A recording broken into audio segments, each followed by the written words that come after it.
What's up, everybody? Another week. Welcome back to the Lock and Cash podcast. And my notes are a little bit different this week. We're back in the studio. We made it back in person. Yes, sir. Bruce, how you doing, man? Good. It only took an hour and a half to set this thing up, so Guys, I'm glad to get into it. Podcasting is tough, guys. Who told us this? No one. No one said that this was going to be a difficult thing to do. Honestly, like when we were planning it and we were like, oh, yeah, we'll set up some camera. Oh, Mike. And I'm like, I see why people have producers, audio people, all this stuff. It's a lot. I thought the number one thing that we were going to have to get done was that sticker and the foam on the wall. I'm like, dude, once the foam is up, we're done. We're finished. We're ready to go. Hit record and showtime. Right? Not the case. Not the case at all, man. Well, so last week was interesting. There was no UFC last week. Nope. There was a big. We had actually a rough NFL Sunday, our first in like over a month. I think we finished 1-4. So we're looking to bounce back this week. And there's some great games on the NFL slate this week. Conference championship week in college football this weekend as well. So there's a bunch of stuff that we'll get into, and we'll start actually with a Friday game, Oregon versus Washington. And this one's kind of interesting, man, because if you look at it, right, you see a 9.5 point spread in this game, and you're like, how is an undefeated team a 9.5 point underdog? Right, in this game, and for the Pac-12 championship. And like throughout the week when this line came out, I saw no less than like 10 comments on our TikTok and Instagram from people saying like, hey, can you make a video on Washington, Oregon? Because this makes no sense. Right. This doesn't make any sense. I need an explanation on this line. Yeah, exactly. So, but it's an interesting game because even though Washington is undefeated, they've had a ton of close calls, right? And they really feel like a team that was red hot to start the year, looked really good on defense, had a lot of good things going for them, and they are ranked third in the country. As of right now, they're in the college football playoff. But over like the last month or so, very, very shaky, right? And they just escaped that game at Oregon State, the last game they played in Corvallis, where they won by 2 points. And honestly, Oregon State had a ton of chances to win that game. Yeah. But obviously, they're undefeated. So, like, over their last, like, if you look at the last 8 games they've played, right? 2-point win at Oregon State. They just survived at home against Utah by 1 possession. They beat USC on the road by 10. Stanford, they barely survived on the road. A 1-possession game against Arizona State, 1-possession game against Oregon, which they won by 3. And that was at home. And now they're playing Oregon on a neutral field. So, like, yes, they're winning games, but it's starting to get to the point where you're starting to see them fizzle out a little bit. The luck maybe is not hitting them the way it was earlier in their season. And over the last 8 games, they're just 2-6 against the spread. So winning, but not covering, which we don't care. We just care about the line. Yeah. Right. We don't care about who's winning. So, and on the other side, Oregon, ever since that loss, has just been murdering teams. Ever since they lost that game to Washington. And one of the things that I like to look forward, if you have a big point spread like this, 9.5 points, look for teams that don't take their foot off the gas. That's what Oregon does. Mm-hmm. They are excellent this year. I think they're 10-2 against the spread so far, and that is with them laying big points every week. Like, they're never really dogs. They're laying 14, 15, 20 points, and they're covering week after week after week. Remember what they did to Colorado early in the season? It was like a 20-point spread. They won by like 40-something points. So, and this is a big revenge spot for them. Bo Nix is chasing the Heisman. There's a lot to like. So while on the surface, it's kind of like, how is this spread so big? You have to take Washington. Not so fast. I think this could be a game that Oregon runs away with. Now, how do you see Nix chasing the Heisman factoring into the performance of these games late season? Again, yeah, absolutely. So we saw this last week, and one of the plays that we had last week on the card, for example. So he's competing for the Heisman with Jaden Daniels out of LSU, right? So one of the plays we had last week was the over in the LSU game, even though it was a large spread, because the idea was that if it's close late, they want as many touchdowns as possible to help the kid, right? And that's exactly what happened. LSU just was not stopping, just kept pushing the ball, pushing. I expect the same thing here. So if you have a lead late in this game, and again, a 9.5 point spread, this kind of sets up nicely for that. You're not going to go into like a run heavy scheme to 2 clock. You're going to keep pushing. This is like a once in a lifetime opportunity, right, for this kid to win. So like that plays to the offense, plays, if you want to look at the over as maybe an angle, that plays to the favorite in this game if they're up. Now, if they just please shit the bed and Washington wins it or Washington's in it late, then all bets are out the window, right? But if the scheme goes kind of like how I'm expecting it to go, where like Oregon has a lead late, expect him to just keep firing. And that's good. If you want them to cover, if you're going to lay 9.5 points with them, you want them to be, still aggressive when they have the ball late, even if they have the lead. So we're going Ducks? I'm going Ducks. Oregon minus 9.5, I think, is the right side in this one. So, and the other thing that I'll wrap up with is that, Washington is also chasing a playoff spot. They're in right now. Mm-hmm. You can argue. So, this game is basically like if Oregon wins, they have a very good case to be in the playoff, right? They're going to be 12-1 with their only loss being to Washington. And the beauty about it is that if they win this game, they would have avenged the loss. So it's like they're going to have a really strong case to get in if they win the game. And Washington is also chasing the spot. But like I said, you see two teams trending in opposite directions. At some point, you're going to see something go wrong for the Huskies. I think it could be. And it's on a neutral field here. I mean, that's what the line says, right? That's what the line says. I think the odds makers are expecting it. I think it could get away from them late in this game. They really should have lost that game to Oregon State. So they went into Oregon State. Oregon State was favored. Mm-hmm. They should have lost. They won by 2, but Oregon State had every opportunity, and they held them to 22 points. Right. Oregon defense is really underrated. So I could see them winning this game by double digits. Woo. So that would be my lean to the Ducks. Ducks. Yes, sir. 9.5. Ducks minus 9.5. It's the first. Baby. And that one's not really we always talk about situational spots. That one's not really situational. It's more just the line's there for a reason kind of thing. I feel it in my bones. And a lot of people are going to get caught with a trendy dog. Yeah, that's what I'm feeling. See what happens, but dope. What do you want to hit next? We got UFC back this weekend. We do have UFC. You want to give your first game out? Yeah. So I know you're looking at Fonts versus Figueredo. Figueredo. How do you say the names? Figueredo. No. Yeah. So Davison Figueredo is moving up a weight division. First time fighting in the bantamweight division against Rob Font. We had our little 1 week break to get back into things, and we think this is a really good spot. So Davison Figueredo is a tweener, right? And I say that he's very big for his previous division. He's had a really hard time making weight there. So he goes up. He's fighting in the bantamweight division now. He's not that big for bantamweight. No. Guys are cutting down from 145, 150 to make this weight. And he relied on his power previously. And he relied on being a bully in the ring against people. You would see if you watch some old prime Figueredo fights, he's walking people down just with the right hand loaded up, ready to go. And it worked for a while until he ran to Brandon Moreno, who's about the same size as him and cuts about the same amount of weight. Both really fast, both great wrestlers. So I think he's gonna have a problem against Font. Font is extremely long. He has a fantastic jab.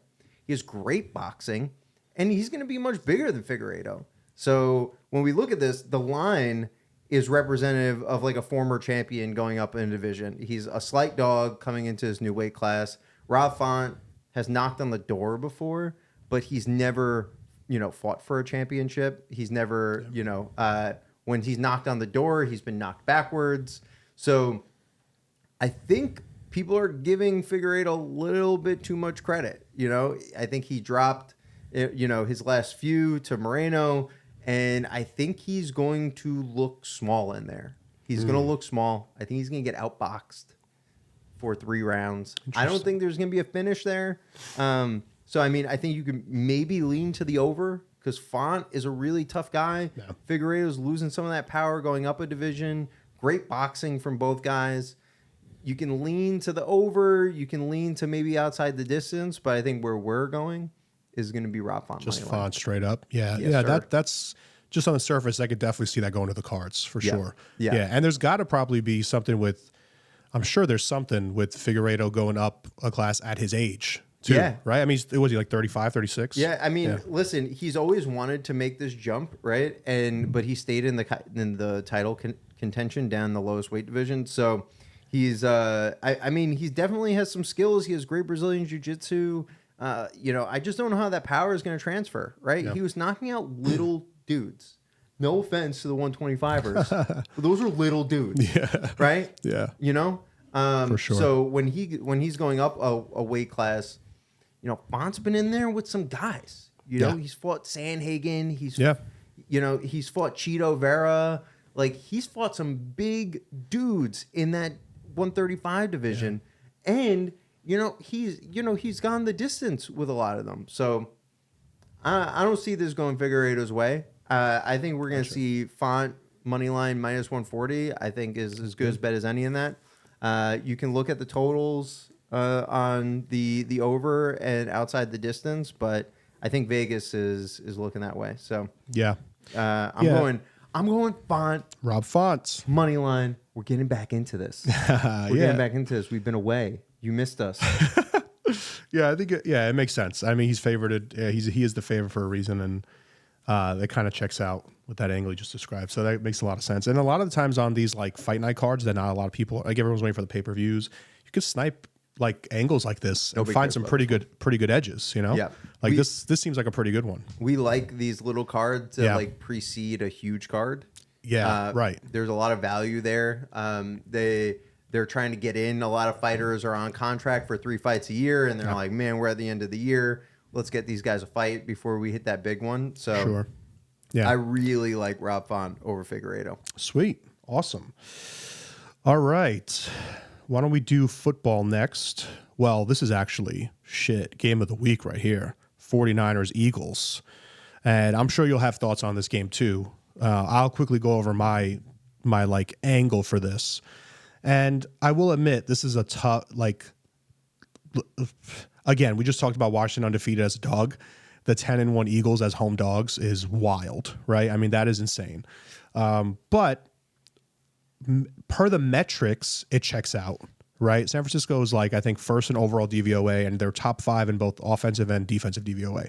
I think they're even, I'm pretty sure I saw they were second or first in passing DVOA, which is, with Brock Purdy, is like, he's just quietly carving up the whole league. I wouldn't know. I dropped Brock Purdy a week before Joe Burrow decided to destroy his wrist. So I don't know what Brock Purdy's doing nowadays. He's not in my purview anymore. If only they would have told you that that Burrow was injured. That was such a shit show because we had the Bengals in that game. So and they were winning when he got hurt. Curse the ESPN platform. I didn't want Joe Burrow. Drafted him in the 4th round. I didn't want him. Well, now you're stuck with it. Well, not anymore. But who do you have? So you dropped Purdy. What do you have now? I forget.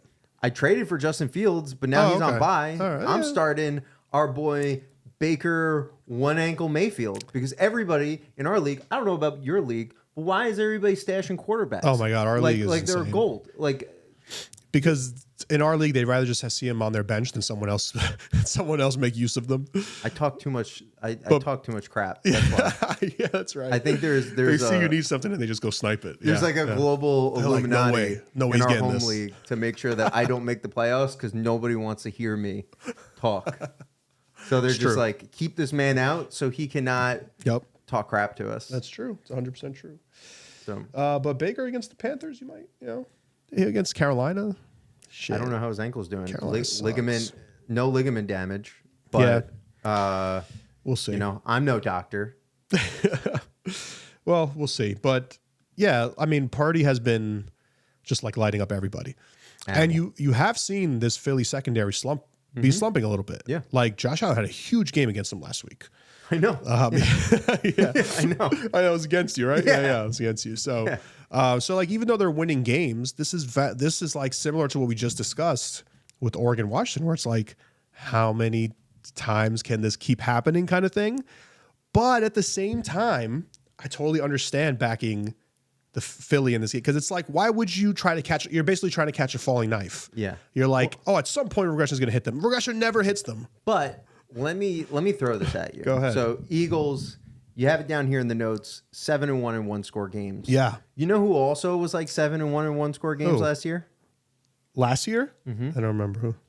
Your favorite team to fade in the playoffs. Oh, the Minnesota, right? Yeah. Yes, Minnesota was. Yeah, and they lost to the Giants first round. Yeah. So that's true. It's like, when will that regression hit? Yeah. I don't know, but it likely will. But I'm pretty sure, I know the Vikings were very high in like luck rating last year. I think Philly was high too, but they carried them all the way to the fucking Super Bowl until it finally hit them with the bad holding call that cost them the Super Bowl. But it's like, So yeah, I get it. Yes, bad holding call, bad snaps. Yeah, I think there was a lot in that. There was a lot. Yeah, there was a lot that really killed them. But yeah, and I agree with you that if you're gonna look for a spot to say, hey, this regression is gonna hit them, it would be against an excellent team, right? A team that forces you into those mistakes.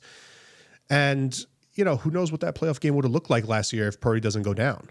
And you know how the Niners feel about it. Like you heard what Deebo Samuel said. He's like, that game, I don't think it's close if Purdy doesn't get hurt. Yeah. There's been a lot of talk back and forth. Better find out. And Purdy has been excellent with Brandon Ayuk and Deebo in the lineup. So good. When one of them are missing, yeah, his stats go down across the board. And I know as a Purdy owner, and you as a Deebo owner, that's right. Yes. But yeah, like his stats have gone down across the board. But he is so efficient when it's those two, Christian McCaffrey on the field. Gosh. It's like pick your poison. Kittle, it's insane. It's a joke. It's ridiculous. As many weapons as the Eagles have, they're more loaded. Yeah. They've got more weapons than Philly. It's pretty incredible, right? It's wild. Like, I mean, if you look at wide receiver ones, maybe the Eagles have the edge there. But when you look at that complete the whole package, collection.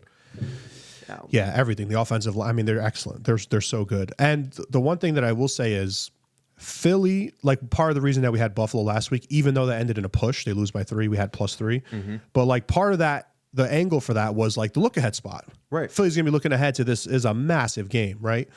So did they get caught looking ahead? I mean, kind of. They're down by 10 going into the fourth quarter. Right. It's kind of got caught looking ahead, right? Yeah. But they still come out with the win. So I could see maybe after that going to overtime, a huge win with the walk-off touchdown. I could see maybe a first half angle for San Francisco. Like maybe Philly comes out a little flat. But just their ability to stay in games is unreal. And to just like find ways to come back.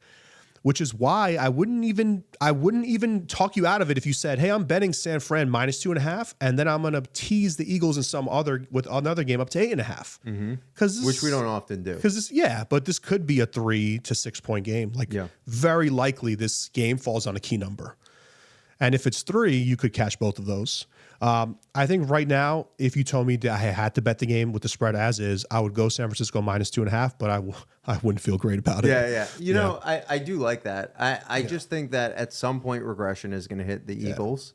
If it's going to happen, it's going to happen against a team like this who's looking to get a lick back from last year. Yeah. You know? Yeah. Brock Purdy, he's all oiled up. Yep. He's ready. So I like that. Yeah, I think he's gonna have a great game because of the way you're seeing teams exploit their secondary. Like no one's really has. I mean, I don't know what the rushing attack for San Francisco will look like because the Eagles have been good at stopping the run, but you can throw on them. Right, guys are doing it. So it's just about how they contain Hurts and their attack on the other side. It's gonna be a great game. And you can line McCaffrey up anywhere, right? Yeah, yes, absolutely. You don't even have to worry about if he's not getting it done rushing. You can line him up in the slot. You can line him up 100%. Out wide. You can put him in motion, and he's gonna make space. So I'm So would you also lean San Fran? I'm going towards a regression. I mean, 7-1 in one score games. Yeah. How many times are they gonna have to come back in? It's exhausting. In these things? It takes a toll on you. Yeah. Also last week in the great comeback, you could argue pretty big coaching edge for Philly. I don't think you have that this week. No. I think it's pretty close, or maybe even at a disadvantage. So, we'll see. But my official lean, or I don't know if we're going to bet the game, but I'll say San Francisco. But I just want to emphasize on this one that's like I would totally understand if someone was like Philly money line, plus money at home. Come on, it makes sense. I get it. But there's a reason why they have all those fancy hotels in Vegas. Yeah, because lines. People get tricked by lines like this. You know, this could be a 3-point game to San Francisco. Maybe look at the under too. The under is usually a good bet when these two teams play each other. So as long as no one gets hurt. How's the weather in Philly the weather, I'm not sure. We can check though. Yeah, I have no clue. Yeah, the rain really. It's funny because the rain is like. It impacted last week's game, but they still pulled it out. I'm saying both teams still scored so many points.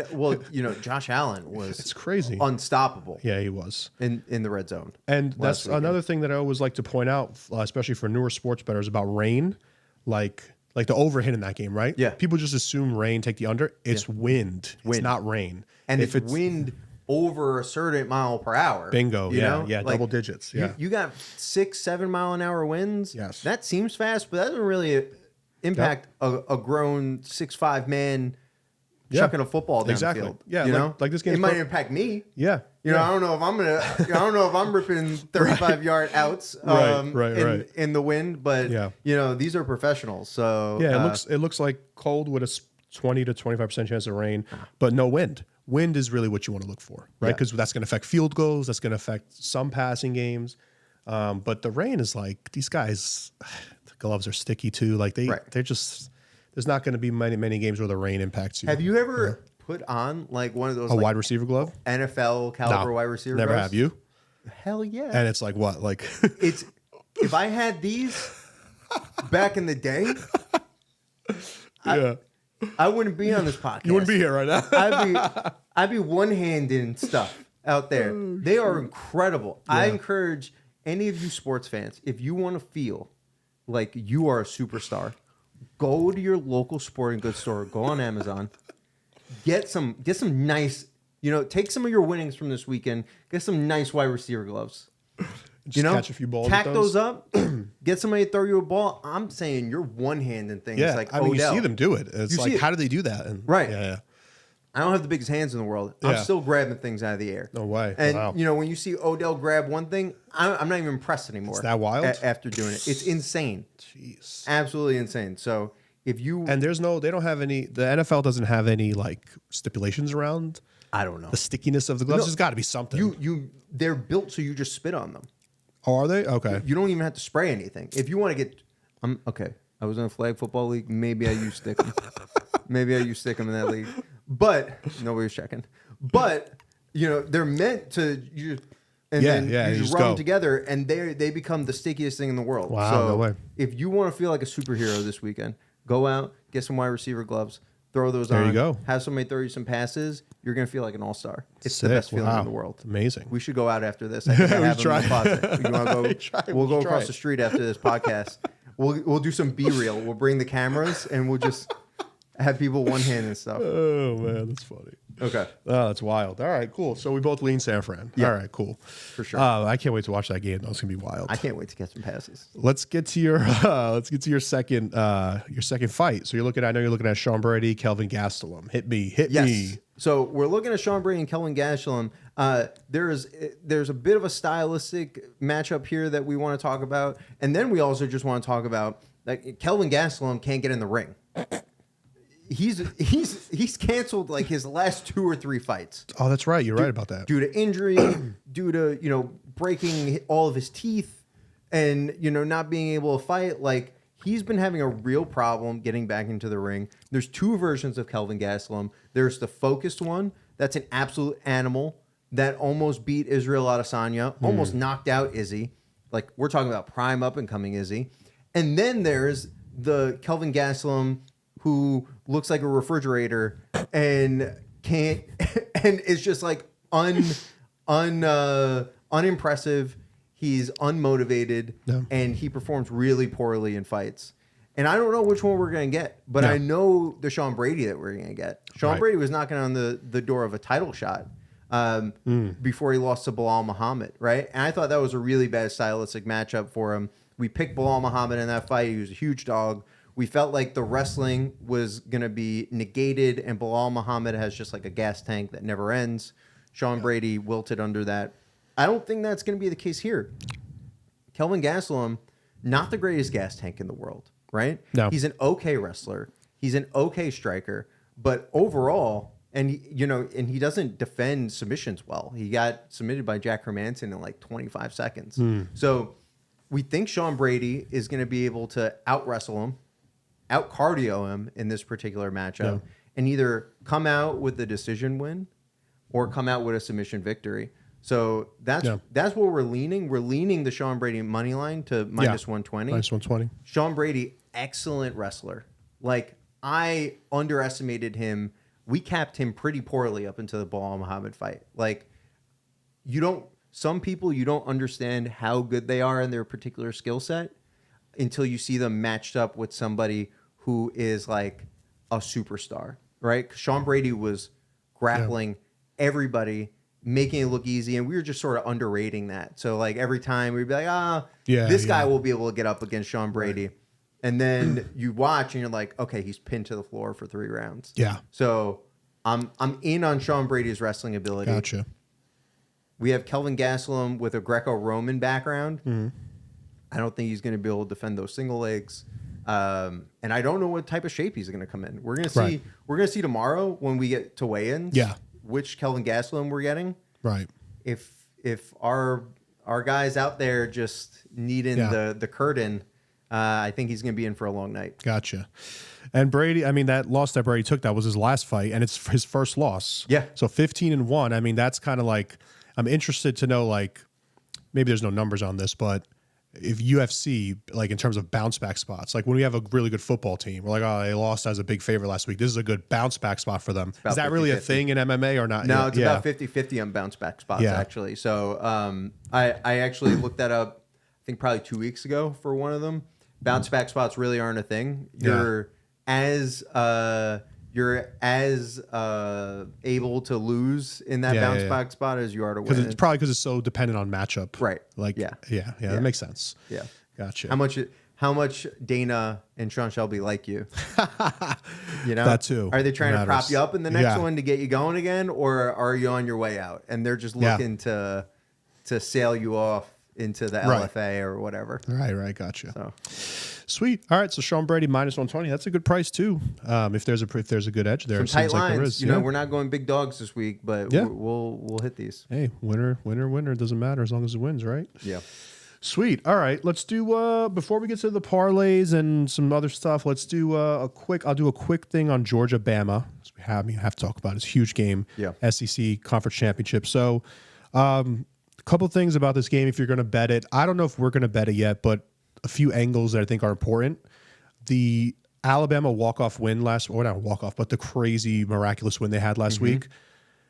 You got to think some kind of letdown after. That's like every time I see something like that, You're like, I got to think you're next just a game. letdown guy. Yeah, I'm You're just like oh. next because it's always about the spot for me, right? So, so when I see something like that, I'm like, Alabama coming into this game should have 2 losses. That's how I process that, right? Because like 4th and 31, and you could throw a miraculous touchdown pass.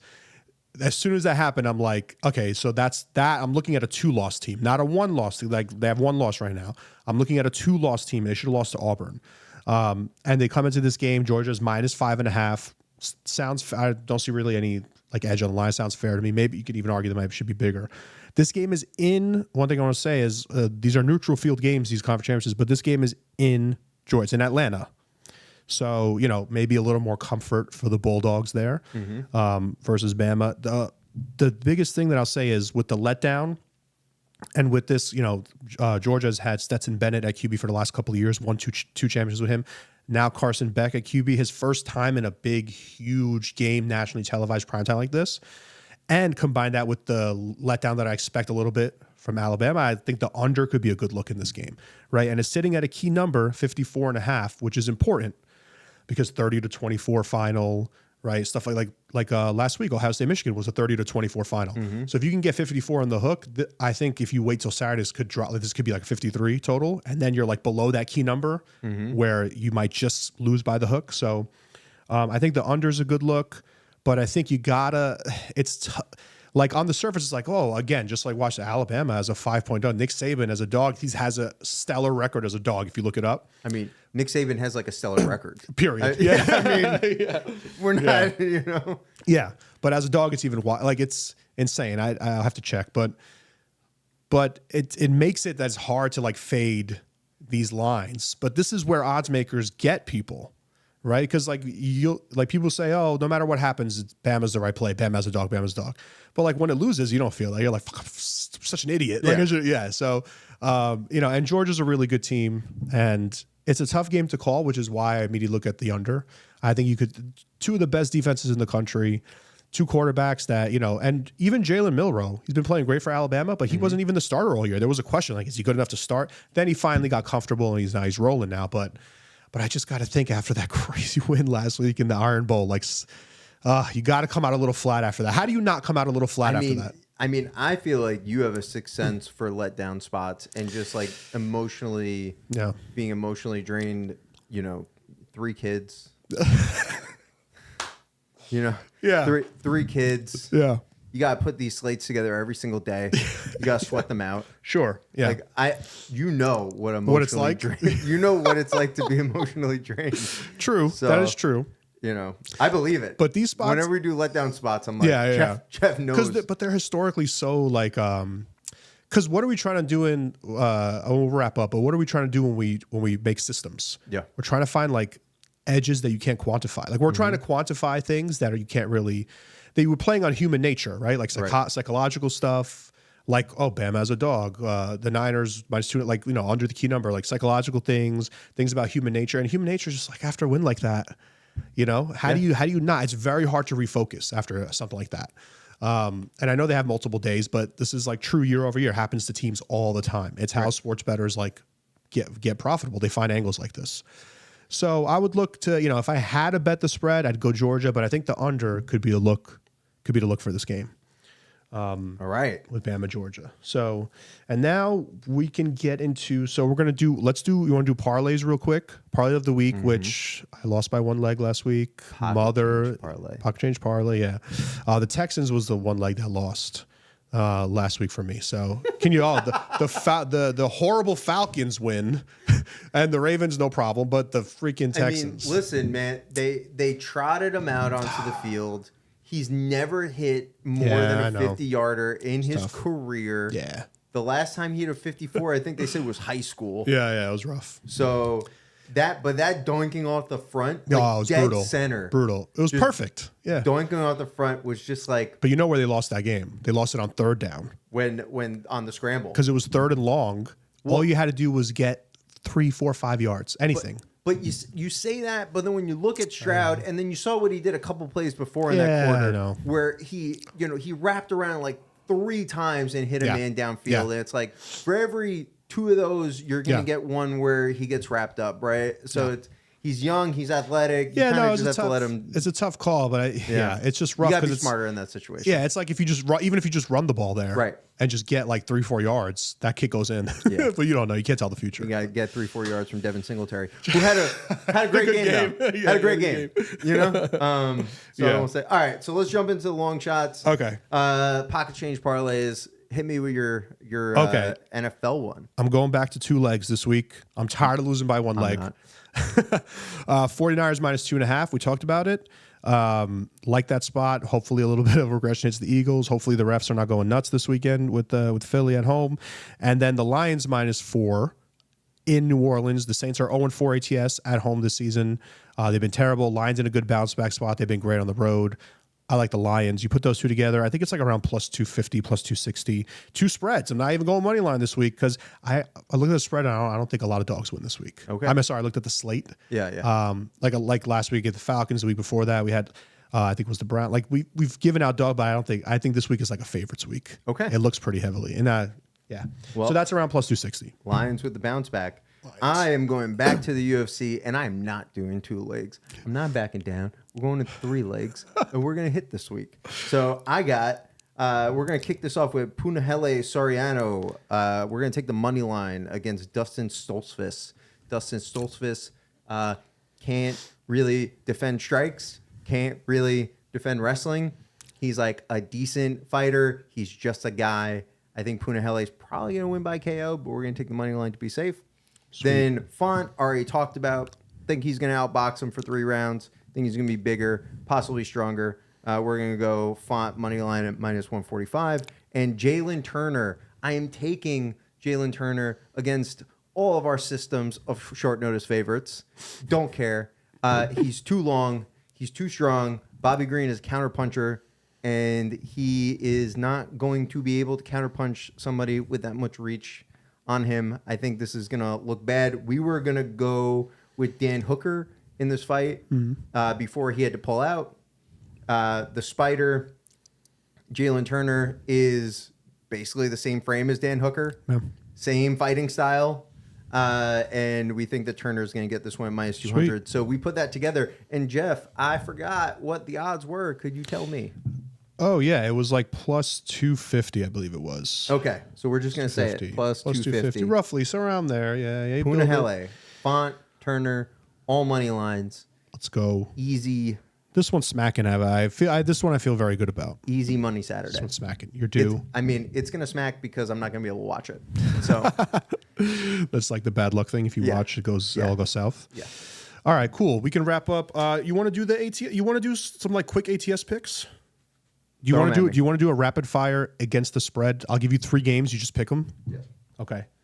All right, let's go. Rapid fire. We might do this every week if it goes well. Rapid fire against the spread. Cardinals are in Pittsburgh plus 5.5. Pitt or Arizona? Pitt minus 5.5. Yep. All right, sweet. Next one, divisional game. This is actually one of the only divisional games. Colts Titans in Tennessee. The Colts are laying 1.5. Tricky line, right? That's a sus line. Tennessee plus 1.5. I like it. I like it too. All right, and then last one, a big home dog. The Commanders are plus 9.5 at home against Miami. Minus the 9.5. Like it. Yeah. Cool. Perfect. Yeah. Sweet. Woo. All right. Let's see here. I think we're pretty much done. All right. All right, guys. What should we wrap up with? This is, I think, episode 6, so it's going well. Let's keep it going. Thank you guys who are watching. We see the views going up, so the more and more people that come in. Yeah. And we'll be able to do more fun stuff as we grow here. So that'll be cool. We do this for you. A couple more subscribers. I'll go catch some balls. I don't know if nobody wants to see that, but I'll throw it up there. Be like an optional watch. Yeah. We'll throw it up. Whoever wants to see it. We'll do a store. One-handed only. Merch is in. Oh, yeah. Merch. Oh, my God. All right. I'm loving it. I got to publish the merch store today. Yeah. That's my priority. People keep asking my priority. I had a problem with the payments. It was saying like payment failed. But I think I figured it out. I had to set like the regional shipping thing in Wix. Wix has been just driving me nuts. But I was working on it last night. It should be up today. Okay. And then weekend pass is up. That's for the whole weekend. Code Month 50 is in there.